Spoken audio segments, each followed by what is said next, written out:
yo en Telefónica ahora, de hecho, con el ascenso de Chema, esto es bueno, cuando asciende tu jefe, a veces asciendes ahí con él, ¿no? Y ahora llevo todos los temas de seguridad a nivel global en Telefónica. Y una de las cosas que hago mucho es viajar por el mundo, ¿no? Esto, Telefónica, tenemos en múltiples países.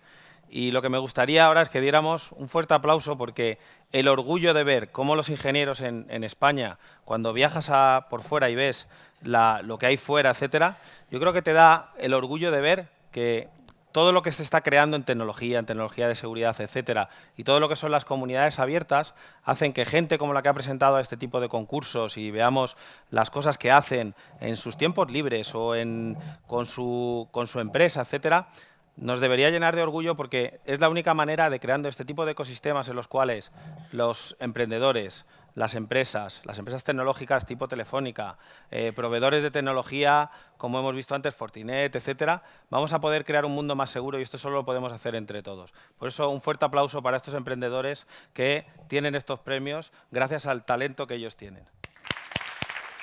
Sin más, vamos a ver la última parte de la charla, en la cual me va a acompañar Jesús Milán, que está por aquí, si no ha desaparecido.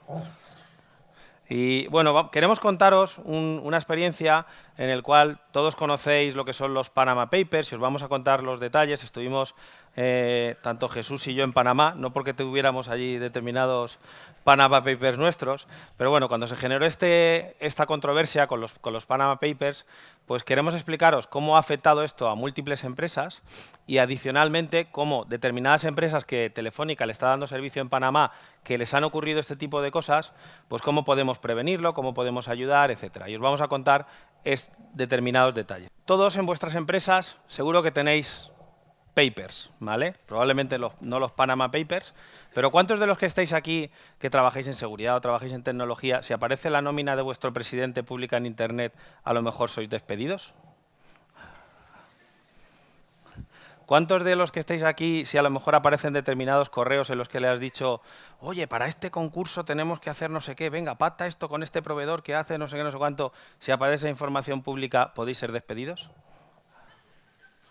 ¿Cuántos de los que estáis aquí, si aparece determinada información de cuál es el patrimonio que tiene vuestra compañía o determinadas cuentas que pueda tener en, no sé, Luxemburgo, etcétera, y todo eso sale con controversia a la prensa y eso se le empieza a dar vueltas y vueltas y vueltas y se utiliza de determinada manera, puede ser despedido? Mucha gente, ¿no? Pues básicamente lo que queremos trasladar es que todo el mundo, evidentemente, aunque no hagas actividades, las actividades pueden ser legítimas, ilegítimas, etcétera, pero incluso trabajando dentro de todas las actividades legítimas, con lo que evidentemente Telefónica y todas las empresas que estáis aquí trabajamos, ¿qué es lo que ocurre? Que mucha de esa información que es confidencial o que esa información que tenemos privada, si aparece de golpe en la luz pública, pues puede generar determinados problemas, ¿no? Es decir, por eso os queremos trasladar de que todos dentro de nuestras organizaciones tenemos estos, entre comillas, papers. Si vamos a ver en concreto qué es lo que pasó en Panamá, nosotros hemos hecho allí varios viajes. De hecho, Telefónica es una de las operadoras que hay en Panamá. Telefónica tiene en todo Centroamérica operación de servicios de telefonía. Además tenemos en México, etcétera, en Latinoamérica. Y vamos a contaros en detalle qué es lo que ocurrió en Panamá. La verdad, como comentaba Pedro, hemos tenido la oportunidad y la verdad que la fortuna, ¿no?, de poder, junto con nuestros analistas de inteligencia que llevamos durante varios meses trabajando en qué ha sido esto del Panama Papers, ¿no?, que conocemos vulgarmente o digamos de manera tradicional el Panama Papers, qué ha sido, pero no solamente de un punto de vista, digamos, académico respecto de la distancia que está ocurriendo, sino también desde del sitio, el lugar, ¿no?, desde Panamá. En ese sentido, quizás sería interesante ver ¿qué ocurrió realmente, ¿no? Si vemos un poco la histograma, un poco el flujo que hemos tenido, realmente hubo un ataque tecnológico contra la plataforma de ese bufete de abogados.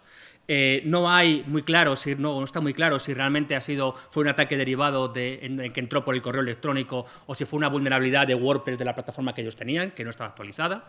Pero bueno, en cualquier caso, lo que sí está es más o menos que la fecha del 2014 ya estaban dentro. Y durante ese 2014 han ido obteniendo información paulatinamente, ¿vale? Esa información, que realmente es una cantidad ingente de información, estamos hablando de más de 2,5 teras de información.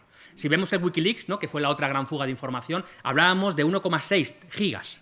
¿vale? Es decir, estamos multiplicando por muchos órdenes de magnitud, ¿vale? Obviamente hubo alguien que esa información la capturó, ¿vale? John Doe. John Doe básicamente es el John Smith en el mundo real, es decir, es un alias general que todo el mundo utiliza cuando quiere permanecer en anonimato y que obviamente lo distribuyó a un periódico que a su vez, como la cantidad de información que había era tan ingente, lo distribuyó a su vez a una asociación, ¿no?, de periodistas, que también se fue conocido con la parte de Wikileaks.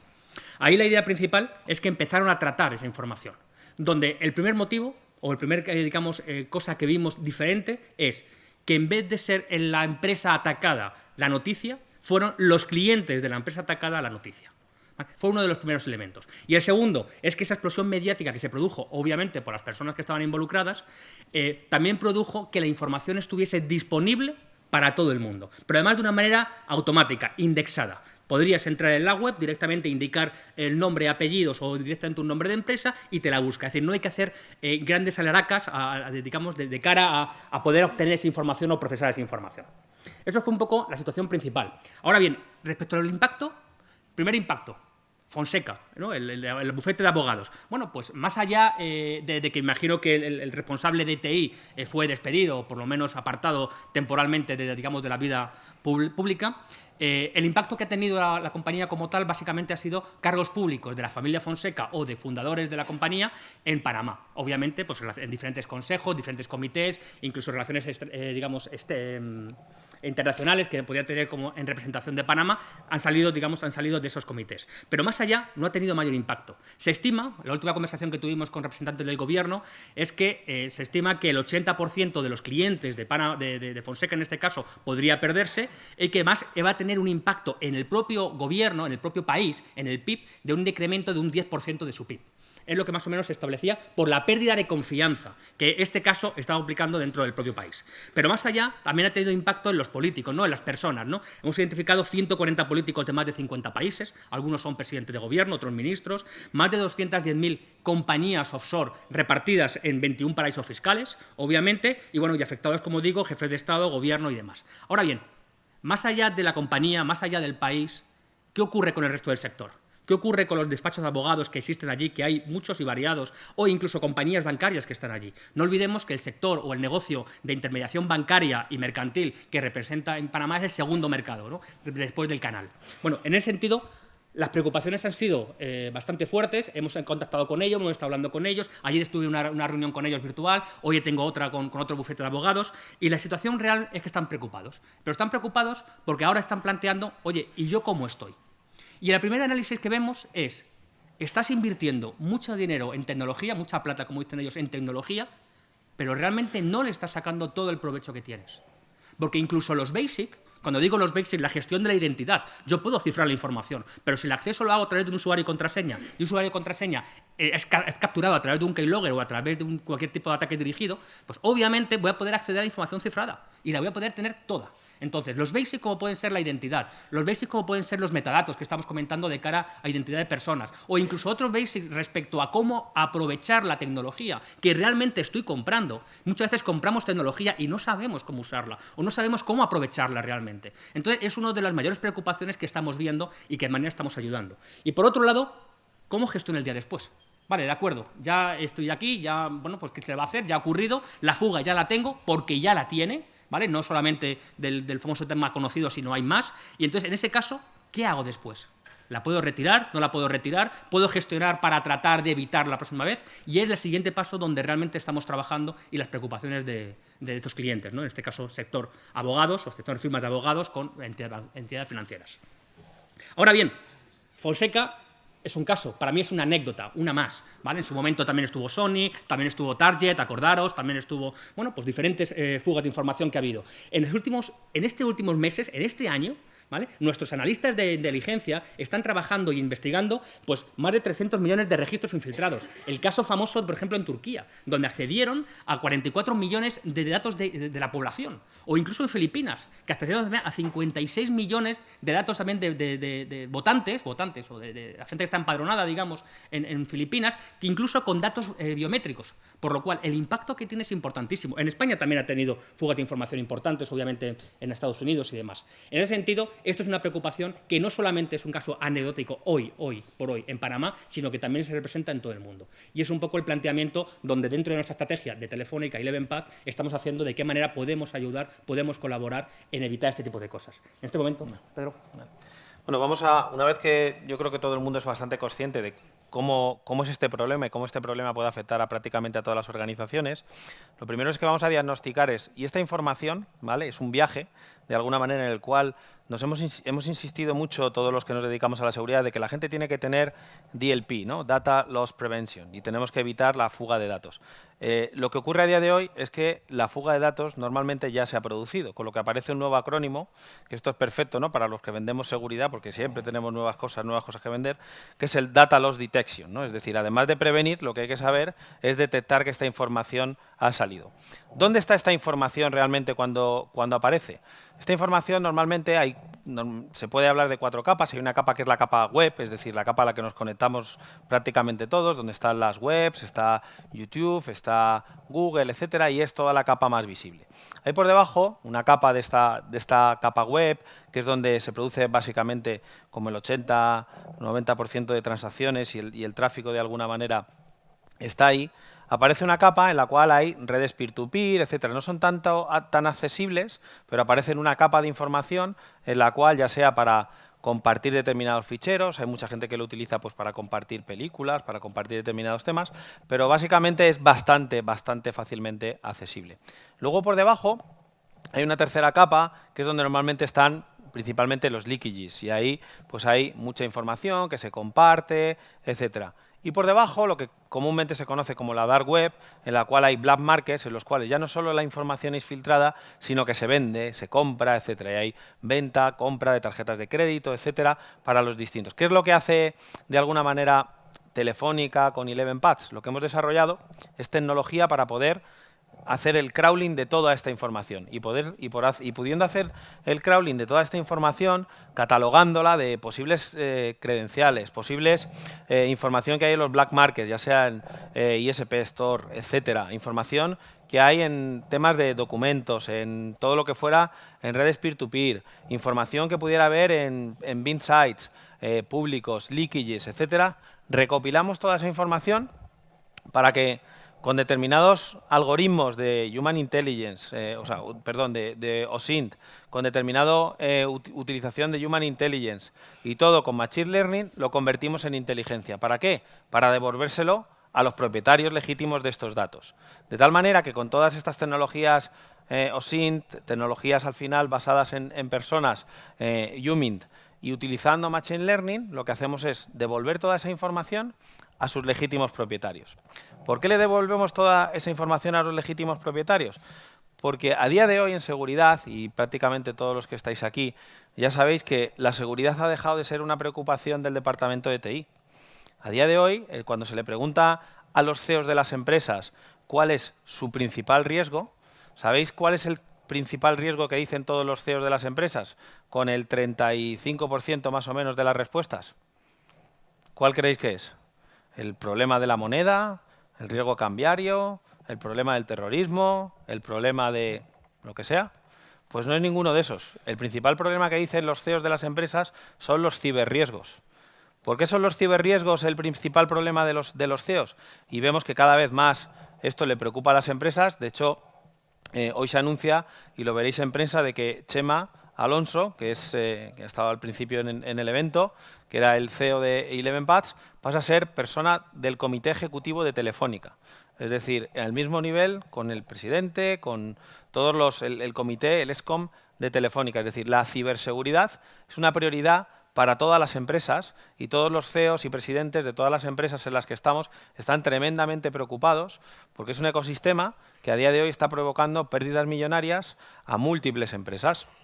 Por tanto, como veis ahí, esta transición de que la seguridad era algo tecnológico y ha pasado a ser algo corporativo ha pasado a preocupar mucho al negocio y finalmente vemos que es algo estratégico, provoca que todos estos posibles problemas de ciberseguridad o de seguridad tecnológica ya no solo se ven dentro del entorno tecnológico, sino que le preocupa, oye, que ha habido un leakage de la información de Mossack Fonseca, ya no es un problema solo de TI, es que probablemente ningún cliente va a confiar en ese buffet de abogados y el negocio se ve afectado. Es que resulta que la marca Mossack Fonseca, que a lo mejor hace 3 meses, 6 meses, era síntoma de que si alguien quería hacer algo en Panamá con reputación, con abogados de prestigio, era algo tremendamente importante y esa marca era el principal activo de la compañía, resulta que esa marca a día de hoy vale 0.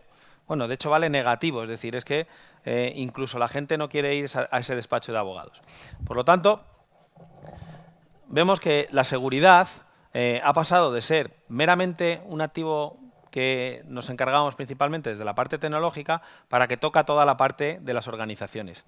Adicionalmente, hay un tema clave que es que la seguridad la tenemos que ver de una forma holística y la seguridad tiene que ser en base en el tiempo, desde que prevenimos, detectamos, respondemos. Esto se nos tiene que grabar a fuego a todos. De hecho, cuando hacemos tecnología en Eleven Paths, garantizamos que lo que intentamos cubrir es todo el ciclo. ¿Por qué intentamos cubrir todo el ciclo? Porque de nada sirve poner la seguridad como de un castillo, creyendo que vamos a gastarnos el 99 o el 100% de nuestro presupuesto en securizar los sistemas de nuestra organización, creyendo que vamos a hacer una seguridad preventiva, cuando resulta que el día siguiente aparece la información, no tenemos dinero para detectar qué es lo que ha ocurrido y luego no tenemos dinero para responder. Hay un caso que a mí me gusta mucho contar, que pasó el año pasado y que creo que ejemplifica este tema a la perfección. El año pasado, 2 compañías de coches, una que es Jeep y otra que es Tesla. Jeep es del mundo más tradicional, Tesla, que fabrica vehículos eléctricos, una compañía bastante tecnológica, resulta que sufrieron un fallo de seguridad y sufren ambas un fallo de seguridad por el cual en remoto alguien se podía conectar al coche y podía hacer determinadas perrerías, podía poner la radio más alta, podía modificar determinados parámetros del coche, etcétera, incluso poniendo la radio más alta o incluso modificando determinados temas de los frenos, etcétera, podía incluso provocar un accidente. Tenemos 2 compañías que han fallado tremendamente en la prevención. Tenemos 2 compañías que además han fallado en la detección, porque básicamente se enteraron del problema el día que esto fue presentado en Black Hat, que es una conferencia de hacking que se hace en Estados Unidos principalmente, y bueno, se repite en varios sitios por el mundo y demás, pero la más importante se hace en agosto en Las Vegas. Y se enteraron básicamente en ese momento. Pero a la hora de responder, las compañías son totalmente diferentes. Una compañía es digital, que es Tesla, que fabrica coches eléctricos, y la otra es una compañía pues más tradicional. ¿Cuáles fueron las medidas de alguna manera de reaccionar? Pues fueron totalmente distintas. Una decidió, le mandó una carta a los propietarios de los vehículos y les dijo, tenéis que actualizar el software de esto y pues podéis ir a la web y entonces os lo bajáis a un pendrive y entonces con ese pendrive lo pincháis en un sitio. ¿Cuántos de aquí sabéis dónde tenéis que pinchar un USB en vuestro coche? Algunos sí que lo sabéis, ¿no? Bueno, el caso es que más del 90 y pico % de la gente no lo sabía, evidentemente, y evidentemente, pues del porcentaje que lo sabía, también además más o menos la mitad dejaron el coche inservible porque no supieron ejecutar bien el procedimiento, etcétera. Con lo que, bueno, esto siempre que parece malo, para los que tienen remolques de grúa fue perfecto, porque evidentemente ya no era el coche vete al dealer a que te lo cambie, sino es vete con el coche con una grúa a que te pueda actualizar tu coche. Pero bueno, aparte de esto no supieron transmitir y actualizar los coches. Tesla, que es vehículos eléctricos, además que por cierto lleva la tarjeta ya es publicidad de Telefónica para actualizar, están conectados a nivel mundial con Telefónica, pues bueno, se puede hacer una actualización en remoto y lo que dijeron es, este es el problema, este es el parcheó el coche. En menos de 24 horas todos los Tesla que había en el mundo estaban parcheados, es decir, se parcheó el coche. Con lo que de alguna manera el mecanismo de reacción fue totalmente diferente. Por eso la seguridad 360 grados es tremendamente importante. Es decir, no solo tengo que prevenir, sino que tengo que detectar y tengo que responder. Los mecanismos de respuesta son tan importantes como los mecanismos de prevención. Bueno, vamos a hacer la demo y vamos a enseñaros cuál es la tecnología que tenemos para esto. A ver, ¿se ve? ¿Sí? Vale. Bueno, entonces voy a entrar en la web, ¿vale? Entonces, ¿qué es lo que hemos hecho en 11pads? Hemos disponibilizado toda esta tecnología para que pueda ser consumida por los clientes de una manera muy fácil. Son los servicios de prevención, de respuesta de amenazas. Es decir, no solo vamos a detectar que algo ha ocurrido, sino que lo vamos a poner a disposición de nuestros clientes para que los clientes, una vez que alguien detecte una fuga de información, ya sea en ellos o en un posible proveedor, van a poder ver esa fuga de información y van a poder consumir esta información de manera rápida. Es decir, van a poder ir a cada uno de los puntos y ver todo lo que pudiera aplicar a un business disruption, es decir, a un posible problema de la disrupción del negocio, todo lo que pudiera aplicar a su marca, todo lo que pudiera aplicarle a fraude online. Podemos ver, por ejemplo, todos los datos de una determinada fecha en el cual podemos decir, pues bueno, ¿qué me ha ocurrido en esta fecha? O podemos ver todo desde un punto de vista cuantitativo o cualitativo, todo en tiempo real. Y además lo que se puede ver es, el cliente puede ir y decir, pues que tengo leakages de información en los cuales hay alguien que me ha filtrado información. Y es decir, puede que no esté en la prensa, pero resulta que Telefónica, crawleando en el dark web o crawleando determinada información en redes peer-to-peer, vemos que alguien está vendiendo documentos de tu compañía, o que alguien está vendiendo determinadas tarjetas, o que alguien está vendiendo determinada información. Y presentamos esto en tiempo real en una web para que el usuario dentro del cliente pueda ver perfectamente toda esta información y pueda decir, pues resulta que hay alguien que ha publicado el business plan de mi compañía. Y lo podemos ver y vemos el business plan que está publicado, que ha salido y que alguien lo tenía en una red anónima o que alguien lo ha publicado en una red peer-to-peer o que lo han publicado en cualquier sitio y vemos la información. Y el usuario del cliente puede ver esta información y decir, pues esto es relevante, no es relevante, es decir, esto es importante o esto es menos importante o esto, de tal manera que pueda dar feedback para saber cuál es la exposición que tiene en Internet con este tipo de información. Y adicionalmente puede invalidar por decir, pues esto es verdad que lo has encontrado, pero esto es un falso positivo, invalídalo, etcétera. De tal manera que con todo este ciclo somos capaces de, entre cliente y nosotros como proveedor, Telefónica, más todas las tecnologías que tenemos detrás, somos capaces de devolverle toda esa información y que el cliente pueda detectar estas posibles fugas de información. Os aseguro que no es lo mismo que si alguien ha hecho una fuga de información, enterarse por la prensa a tener esta información un día, 30 días o 60 días antes. La respuesta que se puede hacer es tremendamente distinta. Es decir, hace que nuestras compañías sean mucho más resilientes, ¿no? Como dicen los americanos, más resilient, de tal manera que a pesar de que tengamos la fuga de información y que hayamos tenido el problema, vamos a tener en todo momento la información de qué es lo que ha ocurrido. Y con esa información podemos decidir pues, si lo comunicamos antes, si podemos bloquearlo, si contratamos determinadas medidas o una agencia para publicar determinada información, etcétera. Es decir, es la cantidad, o denunciamos evidentemente el caso, Guardia Civil de Delitos Telemáticos o la BIT, etcétera, para garantizar que se judicializa el tema. Entonces, como punto para finalizar quiero que os quedéis con el mensaje de que la seguridad evidentemente 100% no existe, pero la seguridad, si la aplicamos en 360 grados y hacemos prevenir, detectar y responder, conseguiremos que el mundo sea un poco más seguro. Sin más, acabamos de alguna manera la sesión, vamos a tener ahora el cóctel final y muchas gracias a todos por venir y nos veremos en octubre en el próximo 11pads Day.